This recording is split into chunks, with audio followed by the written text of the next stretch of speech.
It's the 19th century. New York City is blossoming. And amidst this growth, there's a buzz around a new institution that's popping up that will change the cultural landscape forever. Today, this institution sits on Fifth Avenue, hosting events like the Met Gala. Nestled on the edge of New York City's Central Park, this institution has become synonymous with art, culture, and history. Its grand facade and sprawling wings are an embodiment of our shared human experience, a collection of stories told through art. But back then, it was a little bit more modest. Beneath the vast corridors and behind those impressive collections lies a tale not many are familiar with. Before it found its iconic residence on Fifth Avenue, the Met began its journey in the Dodworth Building. Amidst the hustle and bustle of 19th century New York, the Dodworth Building stood as a monument to entertainment and leisure. Originally constructed in the 1830s, began its life as a grand dance hall, a space where New York's elite gathered for evenings of merriment and ballroom dancing. Its vast floor and ornate details made it the go-to place for lavish events. But as times changed and the city's thirst for culture grew, this very dance hall caught the attention of the founding members of the Metropolitan Museum of Art. They envisioned a space where instead of waltzes and soirees, visitors would stroll through corridors adorned with art. But transforming a dance hall into a museum sounds easy, but it was no small feat. Every nook and cranny of the Dodworth Building had been designed with dancing in mind. Converting such a space to house delicate art pieces and sculptures required innovation and resilience. Walls were reinforced, lighting was revamped, and displays were meticulously planned to ensure each artifact was given its due spotlight. When you think about it today, a dance hall seems the easiest thing to convert into a museum space. But in the 1870s, it required more than vision. It needed an insurmountable amount of paperwork, approvals, and of course, workforce. This all cost money, and the founders were short on funding. Museums were hardly funded as handsomely as they are today, so the Met relied largely on donations and fundraising events to revamp the Dodworth Building and acquire new artworks. Through these challenges, the Met's founders displayed unwavering dedication, turning the dance hall's limitations into unique exhibition opportunities. As the doors opened to the public, the Met's early collection began to take shape.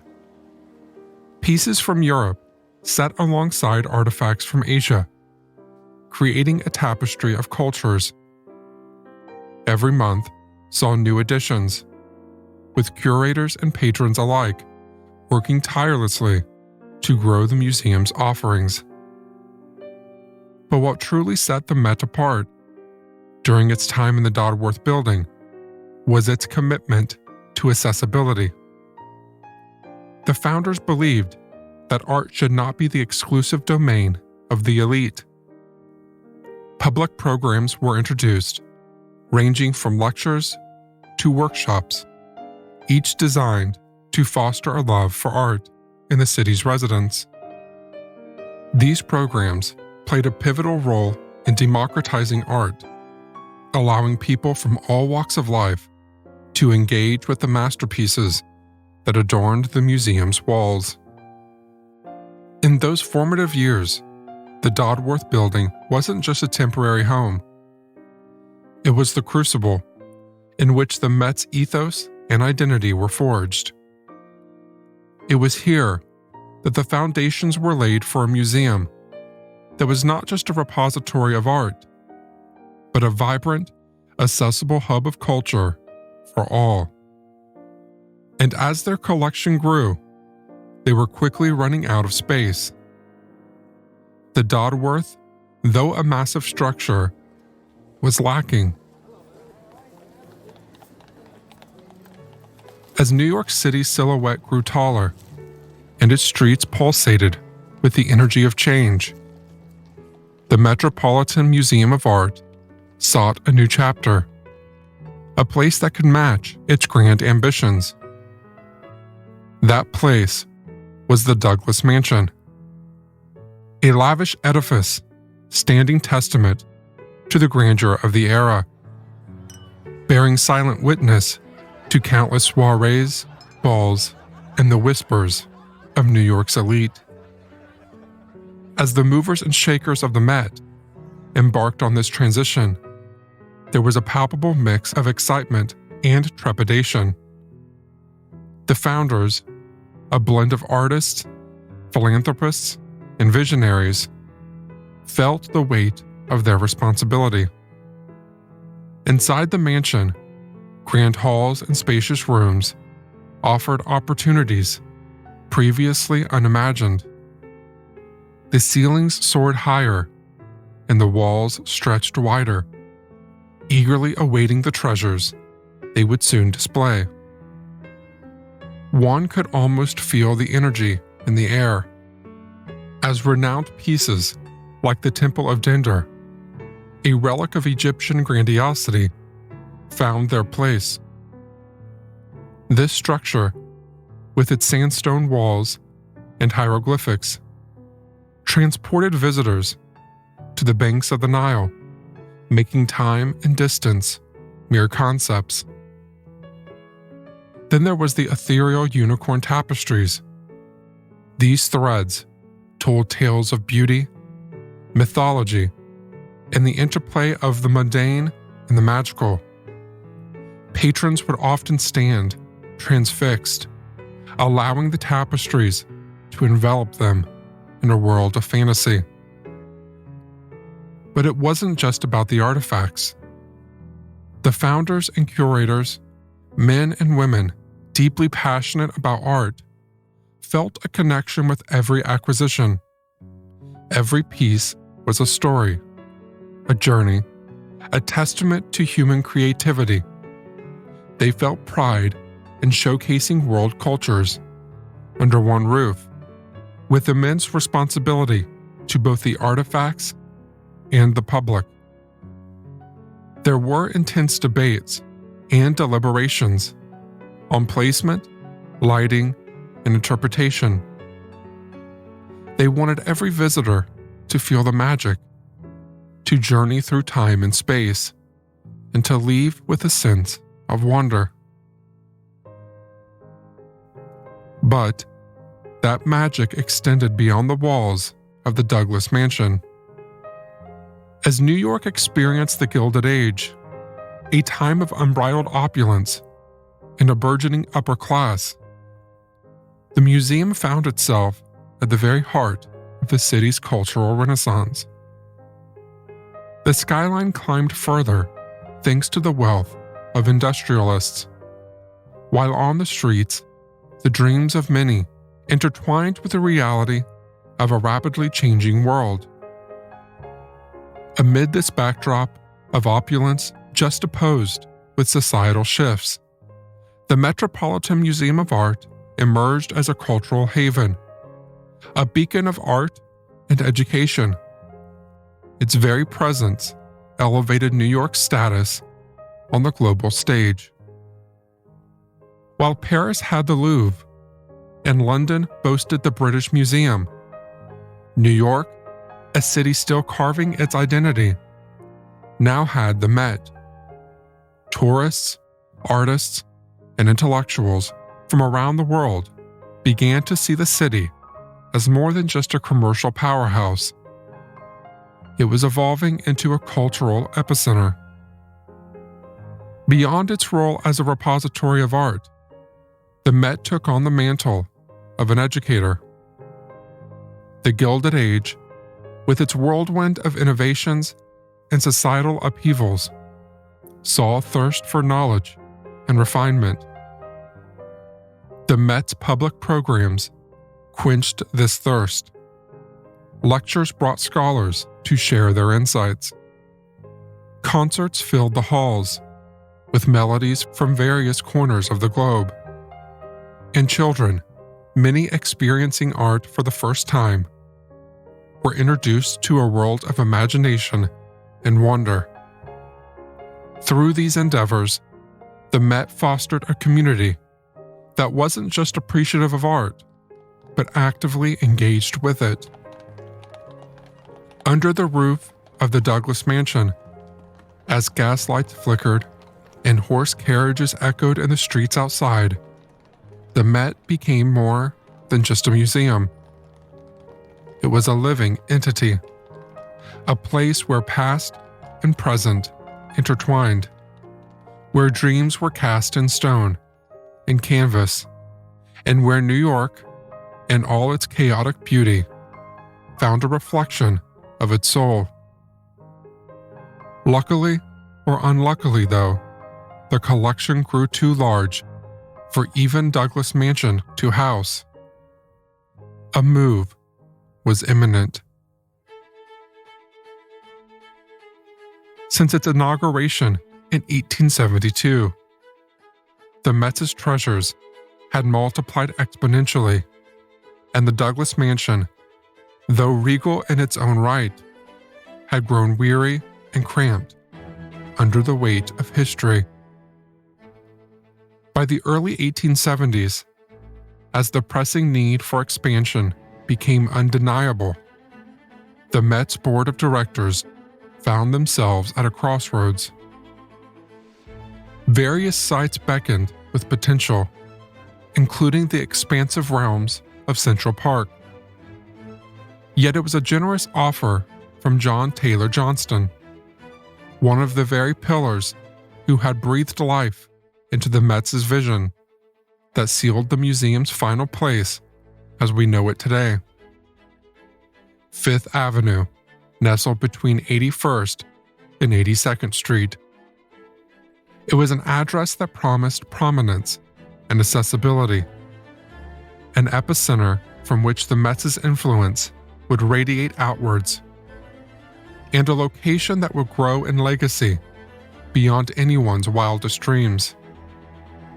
Choosing the design for this cultural citadel was no trifling matter. A competition was announced, beckoning architects far and wide to etch their names into history. From a pool of remarkable blueprints emerged a design that would set the Met's future into stone. Richard Morris Hunt's masterpiece. His vision, inspired by the enchanting Gothic Revival style, resonated deeply with the era's aesthetics and aspirations. It's the design we know and love today. With the blueprint in hand and the land awaiting its transformation, 1874 marked the commencement of a construction endeavor that would span 6 long years. The city watched with bated breath as stone by stone, the Met's new sanctuary began to take shape. During this time, a select number of artworks were shown in the Douglas Mansion, while the rest were getting packed for their new home. The journey was not without its tribulations. Moving an assembly of invaluable artifacts posed logistical nightmares. How do you transport a millennia-old Egyptian sarcophagus or a delicate Renaissance painting across the bustling streets of New York? While the builder struggled with the weight of perfecting what would become an iconic landmark, the collectors and Met staff struggled with the logistics of ensuring every piece of art made it safely. Imagine for a moment standing amidst the labyrinthian corridors of the Douglas Mansion, surrounded by millennia of art and history. From the delicate brushstrokes of Renaissance paintings to the imposing shadows cast by monolithic sculptures, the challenge was unmistakably clear. Each piece, irrespective of its size or age, demanded reverence and meticulous care during the move. The overwhelming diversity in the size and nature of the artifacts was the first obstacle. Delicate paintings, their colors and emotions frozen in time, had to be cradled most gently. Specialized crates, cushioned with soft materials, became their temporary homes. It wasn't enough to place them in soft boxes, though, because they also had to ensure no moisture got in. The paintings had to be completely untouched and untainted by time and travel. The massive sculptures presented a different challenge. Cushioned boxes and sealed lids wouldn't cut it. Many of these giants had to be disassembled and transformed into manageable sections. Their journey to Fifth Avenue was facilitated by specialized carriages, engineered to bear the hefty weight, ensuring that every fragment, every chiseled detail, reached its destination intact. Assembling them once again in a manner that looked seamless was a different challenge altogether. Glassware and ceramics were nestled amidst an ocean of soft materials, and even still carried to and from carriages with the utmost care. While the physical challenges were many, the invisible weight of responsibility was perhaps the heaviest. With a collection worth billions, every move, every decision was underscored by the pressuring need for security. Luckily, however, nothing was stolen. But that doesn't mean the Met was an impenetrable fortress. You will know more about that in Episode 2 of our Met series. And while the move was executed with near surgical precision, there were inevitable hiccups. Some artifacts bore the brunt of the journey, sustaining minor damages. Time constraints stretched, and the move's conclusion seemed ever elusive. Still, a keen sense of urgency permeated the air. To reveal its treasures to an eagerly awaiting public, the museum staff toiled day and night, orchestrating the massive relocation operation. But as the dust settled, the success of this gargantuan effort was undeniable.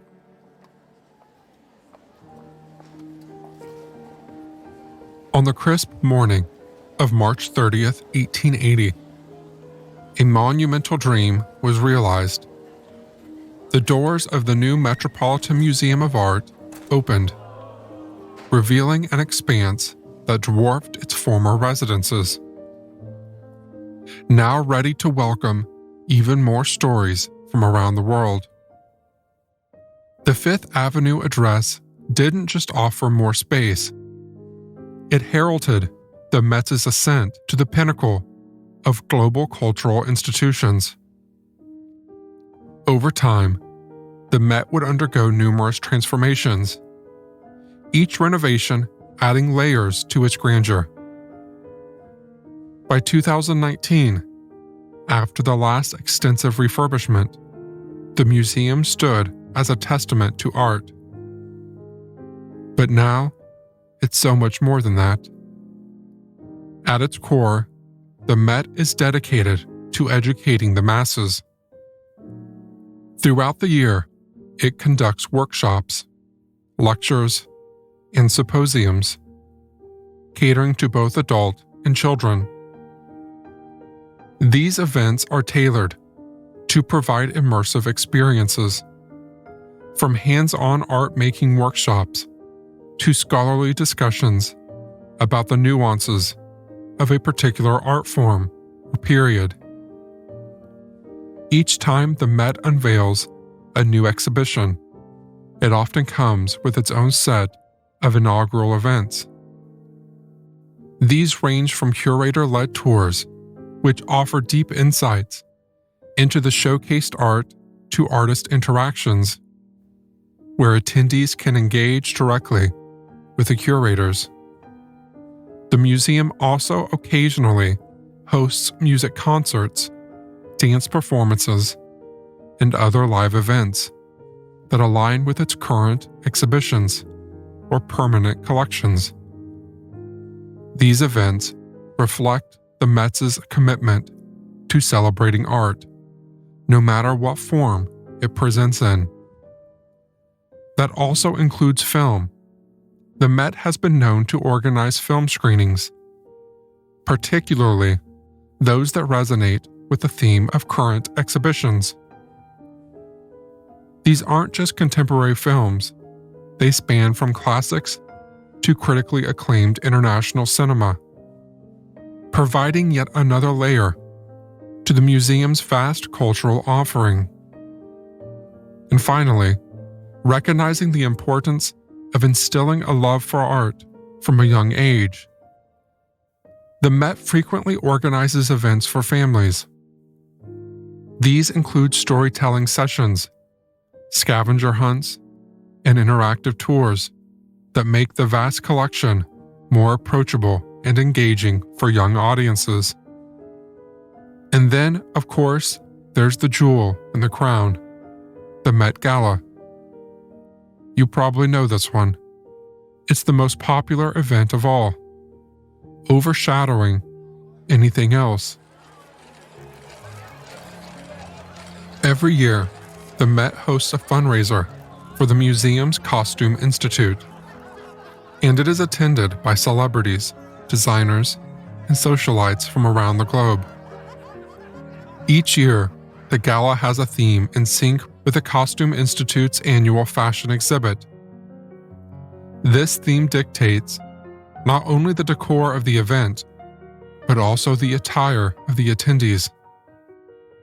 From the steps of the museum to its grand halls, the Met transforms into a live tableau of haute couture, with attendees interpreting this theme in myriad, often avant-garde ways. Beyond the fashion, the gala includes a cocktail hour, a formal dinner, and sometimes even performances by top artists.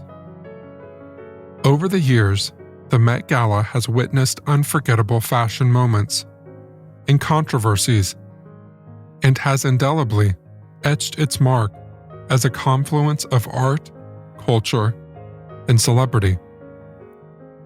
In essence, the events at the Met are as diverse and dynamic as its collections, each one offering a unique window into the rich tapestry of global art and culture. So, as the golden hues of the setting sun bathe Fifth Avenue, the grand facade of the Metropolitan Museum of Art stands as a sentinel to the ever-evolving tapestry of human expression. To think it all began in the corridors of a dance hall, before moving on to a historic mansion and finally finding a home of its own. These initial homes, though temporary, laid the foundational stones for the Met's rich legacy. It was here that the dream of creating a repository of global art took its first breath. And with every artifact acquired, the Met's mission solidified. It's clear to see how, as the city evolved, so did the Met. reflecting the tastes, ideals, and aspirations of its residents. In essence, the story of the Met is the story of New York City itself, vibrant, diverse, and unceasingly dynamic.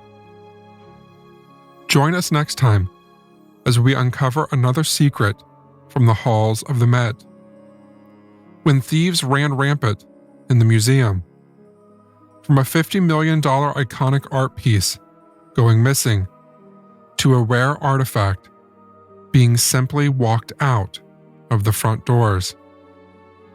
The Met has seen its fair share of incredibly bizarre stories. I'll see you then.